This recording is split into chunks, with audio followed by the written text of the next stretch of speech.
So yeah, so pre-production. So, like I said there, scheduling. So if you're so you've gone back to your organisation and said, right, we want to go out and do loads of testimonials. That's obviously all falls in scheduling. So you're contacting people and making sure that you can schedule it all together. You might not be so time sensitive as me, because, you know, for us, time really is money. You pay for our time. So the more that we can try and do for a client in one go, the better.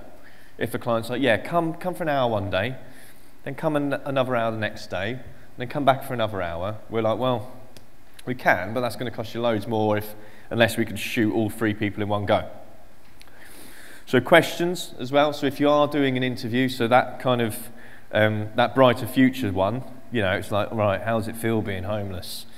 You know, when was the last time you had a really decent meal? You know, how do you see your future planning out? So all of those questions we kind of thought about before. So again, it's understanding what you want from the film. So it's all kind of, like I said, it's all kind of constantly you're picking up bits. Scripting. So it's still, even though it was interview led, it still had a script, the Brighter Futures bit, but it was just obviously like interview, cutaway shots. So it's a much more of a written script. A script, unless you're obviously going to get into real kind of, you know, how people expect scripts to see. You know, Phil, who writes a lot of our scripts, he would always say, it's a comics, some Korean new. He would only ever type scripts in that font because he knows that's what the industry expects. So the action kind of set off to the left, the dialogue down the middle. So storyboarding, again, that can just be little stickmen with little bits of description. So I want to see a homeless guy lying on the floor. You don't need to spend ages kind of drawing a sleeping bag and all that kind of stuff. It's what's going to help you on set.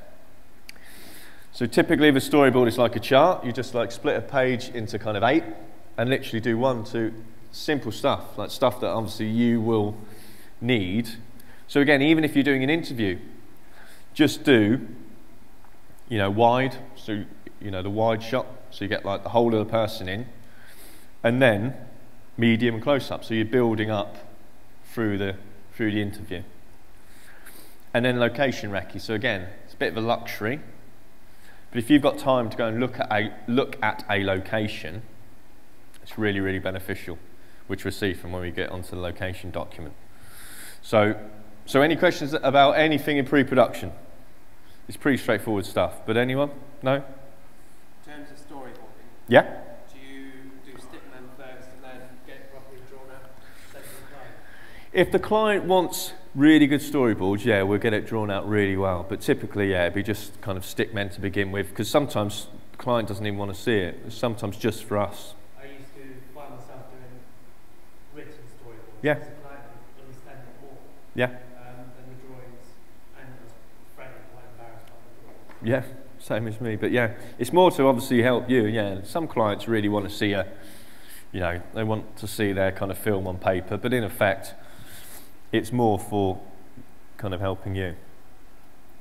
So one thing that I would do is kind of a fact finder.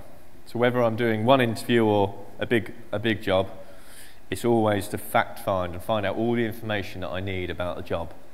So where's the video going at the end?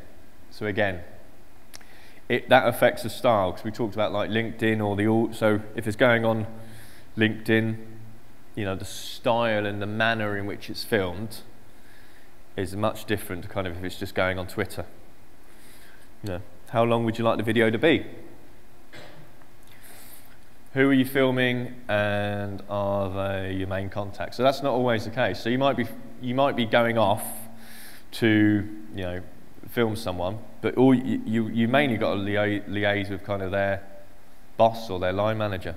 So if someone was coming here to Reels to film Jade, they wouldn't talk directly to Jade, they'd talk to me about filming Jade.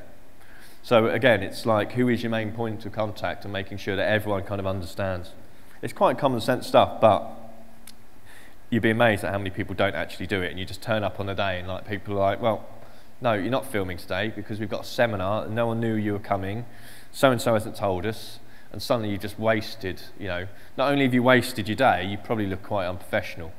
So just make sure that you're doing the kind of right things and just the right people that know.